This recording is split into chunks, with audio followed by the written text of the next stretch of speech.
Team Gehlot की हुई ताजपोशी, 13 कैबिनेट और 10 राज्य मंत्रियों को राज्यपाल ने दिलाई शपथ। 18 विधायक पहली बार बने मंत्री।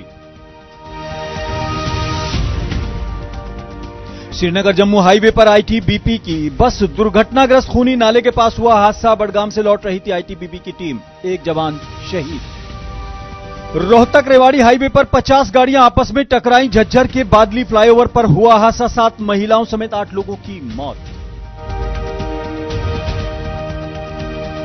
और पहाड़ से लेकर मैदान तक ठंड का कहर, पहाड़ों पर हो रही है जमकर बर्फबारी, मैदानी इलाकों में शीतलहर का कहर।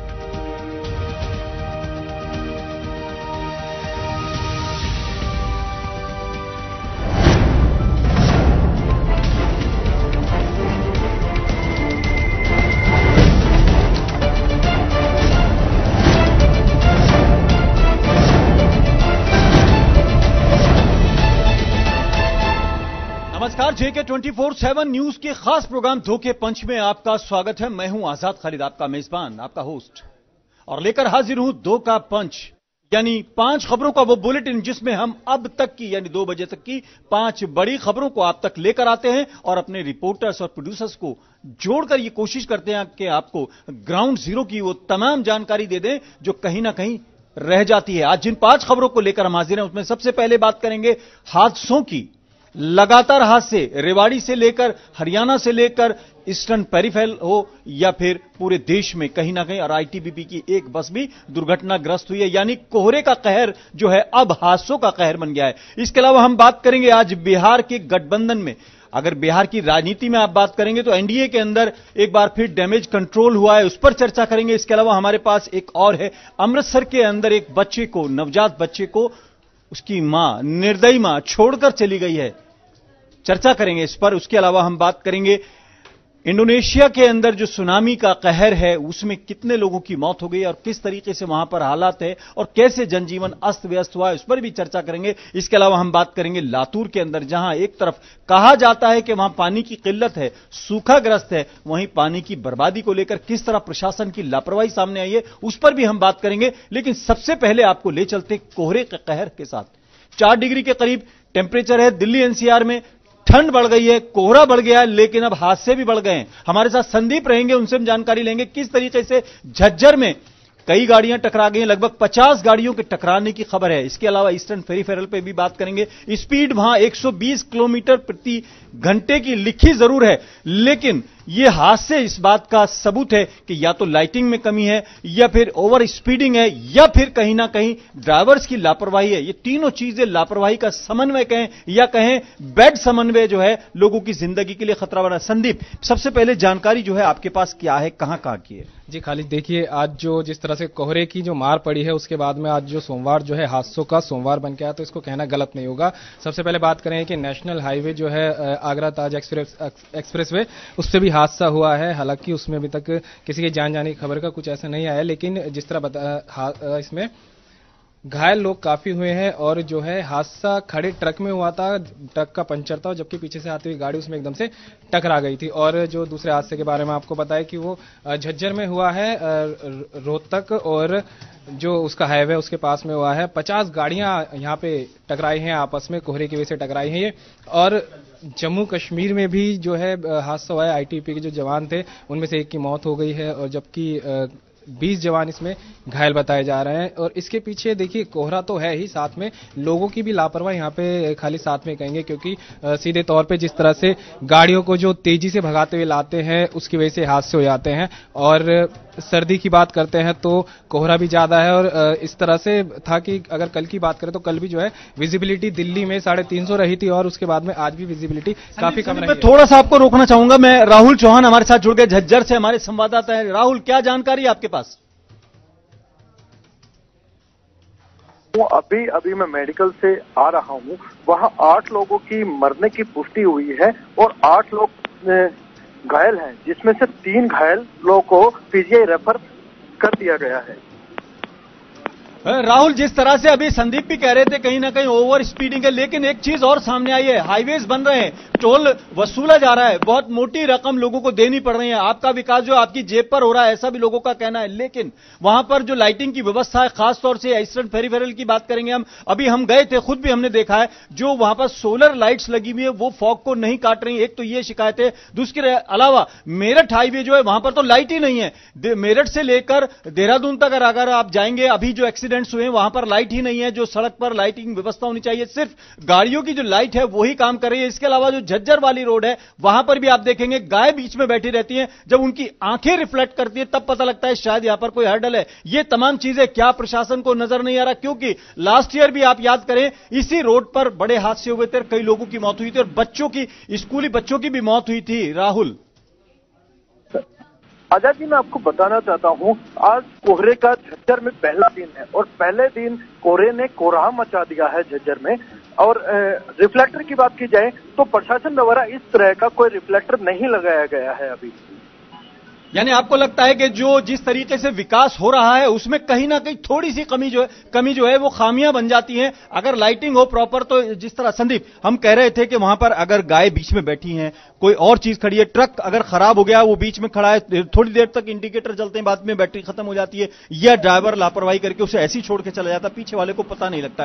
क्या ये कोहरा जो है कहर बन जाएगा? देखिए, कोहरा तो कहर बन जाएगा, क्या बन चुका है। और आपने जिस तरह से कहा कि जो ड्राइवर हैं ट्रकों के वो इस तरह छोड़ के चले आते हैं, इसका जीता जागता उदाहरण हमें आज ही मिला है। जो यमुना एक्सप्रेस वे पर इसी वजह से हादसा हुआ था, क्योंकि वहां पे जो है ट्रक का टायर पंचर हो गया था, ट्रक खड़ा था, उसके बाद में पीछे से आती हुई गाड़ी जो है उससे टकरा गई, जिसमें काफी लोग घायल भी हो गए हैं। करीब 17-18 के आसपास लोग उसमें घायल बताए जा रहे हैं। और रही बात चीजों की सरकार की तरफ से व्यवस्था की, तो उसमें तो खैर खामियां है ही, लेकिन लोगों को भी अपनी तरफ से सचेत होकर चलना चाहिए। जब पता है कि कोहरा है तो लाइटें जलाकर और स्पीड को भी कम रखना चाहिए, क्योंकि जिस तरह से झज्जर के पास में जो हादसा हुआ है वो एक तेज स्पीड की वजह से हुआ था, क्योंकि 50 गाड़ियां आपस में टकराना ये कोई छोटी बात नहीं होती। इससे पहले भी इस तरह के हादसे होते रहे कि रोड पिछले साल भी आपने देखो, इस साल भी देखा, यमुना एक्सप्रेस वे पे एक गाड़ी अगर टकराती है तो पीछे आने वाली गाड़ियां उसमें आगे घुसती रहती हैं। परसों रात 12 बजे के बाद मैंने खुद एक स्टोरी की है जिसमें मोबाइल से हमने रिकॉर्डिंग करके भेजी है और कल वो चली भी है।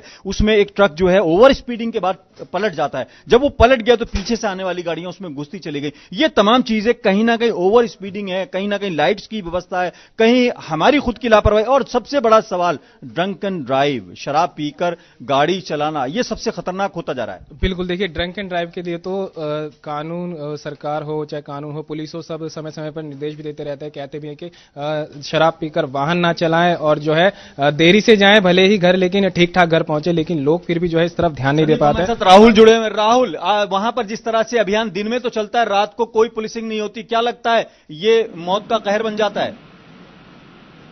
आजाद, मैं आपको बताना चाहता हूं, यहाँ जो मैंने पहले भी बताया, आज कोहरे का पहला दिन था। प्रशासन द्वारा कोई ऐसी कोशिश नहीं की जा रही कि कोहरे से थोड़ा सा बचाव किया जा सके। यानी जिस तरीके से लाइटिंग होनी चाहिए रोड के ऊपर, स्ट्रीट लाइट जिसे कहते हैं, हालांकि वो हाईवे पे लगती है, वो वहां नहीं है, मैंने खुद देखा, उसके अलावा आप भी देखते हैं। उसके अलावा प्रशासन को आप जैसे बता रहे हैं उसकी लापरवाही, तो कुल मिलाकर ऐसे में ड्राइवर्स को अपनी जिंदगी अपने आप ही बचानी पड़ रही है। लगता है संपर्क टूट गया है। संदीप और राहुल, बहुत बहुत शुक्रिया। और बढ़ते हैं अगली खबर की तरफ, बात करते हैं सुनामी की। इंडोनेशिया के अंदर लगभग 281 लोगों की आधिकारिक तौर पर पुष्टि की गई, उनकी मौत हो गई। हालांकि यह आंकड़ा बढ़ सकता है। प्रणय शर्मा हमारे साथ रहेंगे। हजारों लोग बेघर हो गए, कुदरती कहर है, हालांकि इसमें कोई भी कुछ नहीं कर सकता, ऐसा लोगों का मानना है। लेकिन अभी तक जानकारी क्या है आपके पास? लेकिन मैं आपको बता दूं कि ऐसा नहीं है। आपदा प्रबंधक की तरफ से एक बड़ी चूक यहां पर हुई थी, क्योंकि हालात पहले ही खराब हो गए थे। लेकिन कहा यह गया कि क्योंकि फुल मून है, पूरा चांद है, और यही वजह है कि इतनी ज्यादा लहरें जो थी वो उठ रही थी। लेकिन ये जान पाने में आपदा प्रबंधन की एक बड़ी चूक रही थी कि दरअसल ये सुनामी की वजह से हुआ है। और जो तस्वीरें वीडियो वायरल भी हो रही हैं, एक बैंड परफॉर्म कर रहा है और उस वक्त वहां पर तभी सुनामी आ गई। तो फिलहाल तो जो स्थिति है वो काफी ज्यादा खराब है। 220 से ज्यादा लोगों की मौत हो चुकी है, 800 से ज्यादा लोग घायल हैं, 50 से ज्यादा लोग लापता हैं। लेकिन अभी राहत बचाव कार्य जारी है और सरकार की तरफ से कोशिश की जा रही है कि जल्द से जल्द जो खासतौर से लापता लोग हैं उनको ढूंढा जा सके और घायलों के इलाज में किसी प्रकार की कोई कमी ना रहे। लेकिन क्योंकि जानमाल का काफी ज्यादा नुकसान हुआ है, मवेशियों को काफी ज्यादा नुकसान पहुंचा है और बात अगर स्ट्रक्चर की करें, बिल्डिंग्स की करें, तो वो भी काफी ज्यादा तहस नहस हुई हैं। यानी सुनामी एक वजह हो गई, फुल मून आप जिक्र कर रहे हैं। कभी कभी हमने जैसे पढ़ते थे साइंस में कि दो जो आपस में अट्रैक्शन होता है, गुरुत्वाकर्षण, अगर जो चांद नजदीक है तो उस समय लहरें कुछ ज्यादा उठती हैं, ऐसा है। तो ये जो तमाम चीजें, तो जो हमारा आपदा प्रबंधन है, खासतौर से इंटरनेशनली जो काम कर रहे हैं लोग, तो क्या लगता है अगर चेतावनी पहले आ जाती तो लोग बचने की कोशिश करते? निश्चित तौर पर क्योंकि एक बड़ी चूक वहां पर हो गई थी। लोगों को लग रहा था कि आखिर ये जो लहरें उठ रही हैं, 50 से 60 फुट ऊंची लहरें उठी थी। आप इससे अंदाजा लगा सकते हैं कि कितनी भयावह स्थिति थी। और दूसरी बात यह भी है कि वहां पे वॉल्केनो इरप्शन भी हुआ था। ककरौटा करके जो वॉल्केनो है वो इरप्ट हुआ था और उसके बाद सुनामी आई। तो इस पूरे जो चीजें थी उनका आकलन लगाने में चूक हो गई, जिसकी वजह से लोगों को वक्त रहते जानकारी नहीं मिली और इतना बड़ा हादसा हो गया। यानी कुल मिलाकर अगर देखें, जो कुदरती आफत है, जैसे वॉल्केनो की आप बात करें, ज्वालामुखी पर किसी का बस नहीं है। जो रॉक्स में अंदर जिसे कहना चाहिए सेटलमेंट है, जिस तरह भूकंप आते हैं, ये सिर्फ इसकी आप चेतावनी भर जारी कर सकते हैं। लेकिन ये ऐसी जगह है जहां वॉल्केनो आमतौर पर एक्टिव रहता है, ऐसा भी कहा जाता है। लेकिन कुल मिलाकर अब जो बड़ा चैलेंज है वो है राहत बचाव का, कि जो लोग बच गए उनको सही जगह पहुंचाया जाए। बिल्कुल, जो लोग बच गए उन्हें सही जगह पहुंचाया जाए, जो लोग घायल हैं उनका सही इलाज किया जाए। और सबसे बड़ी बात यह है कि इंडोनेशिया में हालांकि हर साल इस तरह से देखने को मिलते हैं, वॉल्केनो इरप्शन की बात करें या फिर समुद्री तूफान की बात करें, जापान और इंडोनेशिया में खासतौर से वॉल्केनो की जो समस्याएं हैं वो बरकरार रहती है। लेकिन अब क्योंकि सरकार की तरफ से कोशिशें यही की जा रही हैं कि ज्यादा से ज्यादा लोगों को खाना पहुंचाया जा सके वक्त रहते हुए, और जहां पर लोग फंसे हुए हैं उन लोगों को सही सुरक्षित स्थल पर ले जाया जा सके। बहुत बहुत शुक्रिया अपने। और जो कुदरती आफत है उससे हम भी दुआ करते हैं, सभी लोगों के लिए हमारी दुआएं हैं कि वो खैरियत से हों, और जो बच गए हैं उनको राहत और बचाव सही समय पर मिल जाए। बढ़ते हैं अगली खबर की तरफ और बात करते हैं उस दोस्ती की जिसमें अक्सर आपने देखा होगा कई दोस्त ऐसे होते हैं जो आपकी परेशानी को नजर में रखते हुए आपकी परेशानी में मदद करने को तैयार रहते हैं। लेकिन कुछ दोस्त ऐसे भी होते हैं जो आपकी परेशानी का जब उन्हें खबर लगती है तो वो अपने मतलब साधने में लग जाते हैं। आपको अजीब लग रहा होगा, लेकिन एनडीए के एक दोस्त हैं रामविलास पासवान, जिनको जैसे ही पता लगा कि 3 जगह बीजेपी की हार हो गई है और कहीं ना कहीं मामला गड़बड़ है, तो उन्होंने अपनी शर्तें रख दी। कुशवाहा तो नाराज होकर चले गए थे, लेकिन रामविलास पासवान की टीम ने भी कहीं ना कहीं ऐसा समझौता या ऐसा दबाव बनाने की कोशिश की, जिसके बाद बीजेपी को बाकायदा एक नया समीकरण बनाना पड़ा। 17, 17 और 6 यानी 40 जो लोकसभा की सीटें हैं उनका बंटवारा हुआ। खालिद हसन से जानकारी लेंगे ये दोस्ती का किस तरह का था। एनडीए के अंदर 17 + 17 + 6 यानी 40 जो लोकसभा की सीटें हैं उसमें हुआ। लेकिन सबसे बड़ा सवाल यह है कि एनडीए के जो दोस्त थे, शिवसेना, कुशवाहा और लोग नाराज होकर चले गए। अब रामविलास पासवान ने इसका फायदा उठाया या इसको किस तरह राजनीतिक पैंतरा मानते हैं आप? बिल्कुल, एक तरह से राजनीतिक पैंतरा ही रामविलास पासवान का है कि बिहार में कहीं ना कहीं जो बीजेपी है वो बैकफुट पर आ गई है।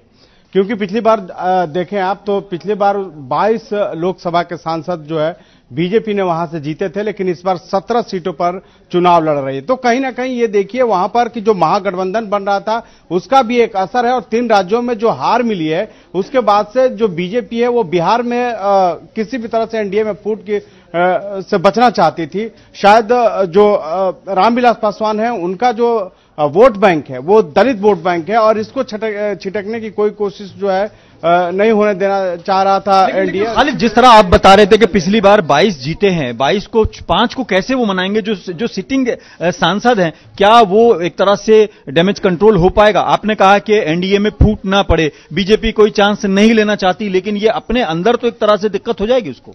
देखिए एक बात समझिए, पहले बिहार में एनडीए में नीतीश कुमार और बीजेपी की सरकार थी।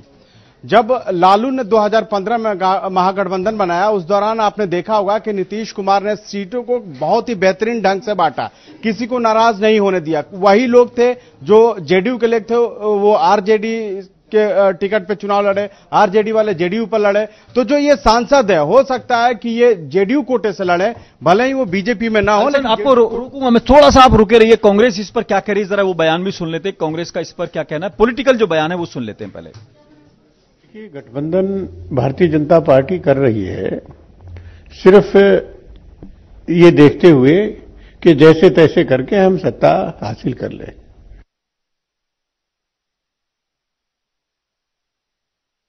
आपने देखा खालिद हसन वो भी जिस तरह से कह रहे हैं, लेकिन कुल मिलाकर ये जो एनडीए की जो दोस्ती है, कहीं ना कहीं ये मौका परस्ती का भी एक सबूत बन रहा है।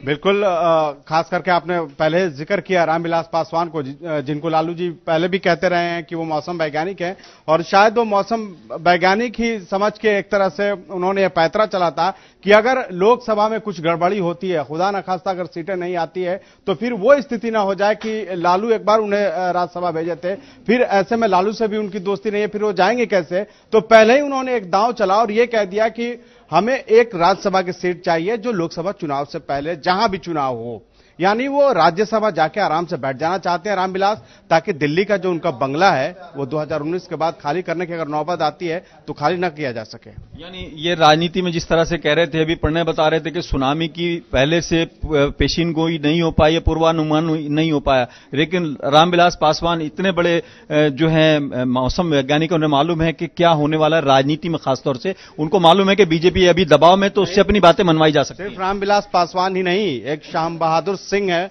जेडीयू के विधायक है, जिन्होंने आज इस्तीफा दे दिया सिर्फ इसलिए कि वहां पे खनन माफियाओं पर कोई सरकार लगाम नहीं लगा रही है, और इससे नाराज होकर उन्होंने पार्टी छोड़ दी है। तो चुनाव से पहले अभी देखिए क्या क्या होगा, दोनों धड़े से लोग इधर उधर भागेंगे और इस्तीफों का दौर भी चलता रहेगा जब तक कि लोकसभा का टिकट न मिल जाता है। बहुत बहुत शुक्रिया खालिद हसन। बढ़ते हैं अगली खबर की तरफ और बात करते हैं अब हम उस जमाने की जब अकबर के बारे में कहा जाता है कि उनको लगता था कि मेरी सल्तनत का वारिस कौन होगा, और वो बाकायदा पैदल चल के अजमेरगढ़ मन्नत मांगी और कहा कि मुझे कोई बेटा दे दो, कोई औलाद दे दो। इसी तरीके के बहुत लोग हैं।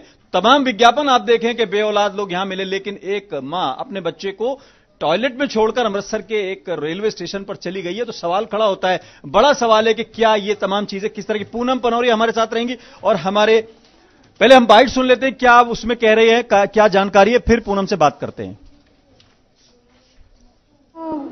मतलब हमारे रिश्तेदारी हैं, उन्होंने कोई फोन आया ਸੀ कि बच्चा रेलवे स्टेशन जो सफाई कर्मचारी हैं उन्होंने बच्चा मिलिया है कि मतलब वो जिंदा है। उन्होंने वो बाथरूम विच बाथरूम के लैटरिन के टब विच पाता है। कितना बड़ा पाप समझते हो तुसीं? बहुत बड़ा पाप है जी, बहुत बड़ा पाप है। मां बच्चे को छोड़कर चली गई है टॉयलेट में, क्या जानकारी है? जी बिल्कुल, जिस तरह से अमृतसर रेलवे स्टेशन का ये हादसा है जहां पर अमृतसर हावड़ा एक्सप्रेस खड़ी हुई थी, उसी के टॉयलेट के फ्लश के पाइप पे ये बच्चा मिला है और करीबन 1 दिन का बताया जा रहा है। और ये कहा जा रहा है काफी घंटों तक बच्चा उसी के अंदर फंसा रहा था और बच्चे के गले में कोई दुपट्टा मिला है, जिससे ये पता लगा, ऐसा अंदाजा लगाया जा रहा है कि पहले उसकी गला दबा के उसे मारने की कोशिश की गई। और जिस तरह से ठंड के समय में बच्चा बिना कपड़ों के और काफी घंटों तक वहां उसमें फंसा रहा, जिसके बाद जो सफाई कर्मी है वहां पहुंचे और उस बच्चे को देखकर बाहर निकाला। फिलहाल बच्चा अभी खतरे से बाहर है, जिंदा है और उसे अस्पताल में पहुंचाया गया था। यानी सामाजिक ताने का जो इम्बैलेंस है वो सबूत सामने आ रहा है, किस तरीके से तमाम चीजें हो रही। मां जो है वो प्यार का एक प्रतीक है, नमूना है, लेकिन मां मजबूर थी या क्या थी वो तो उसका पक्ष है, लेकिन कम से कम समाज हमारा किस ओर जा रहा है ये बड़ा सवाल है। बिल्कुल, इस खबर के बाद तो पूरी तरह से इंसानियत बिल्कुल शर्मसार हुई है, क्योंकि एक नवजात अगर एक नवजात के साथ इस तरह से हो सकता है, वो भी किसी बच्चे को कोई टॉयलेट में छोड़ के जा सकता है, तो किसी इंसान के साथ क्या होगा।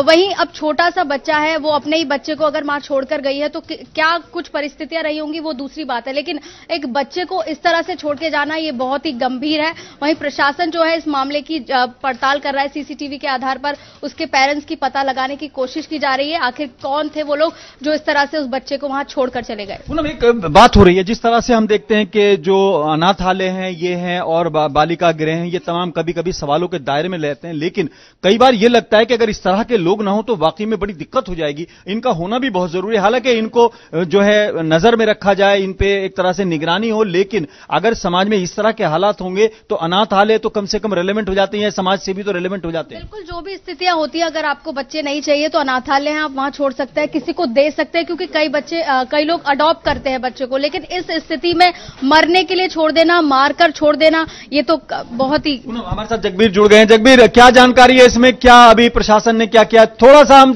इस छोटी सी खबर लग रही होगी लोगों को कि बच्चे के ऊपर हम इतना टाइम लगा रहे हैं, लेकिन हमको लगता है सामाजिक ताना बाना जो कहीं ना कहीं बिखरता नजर आ रहा है।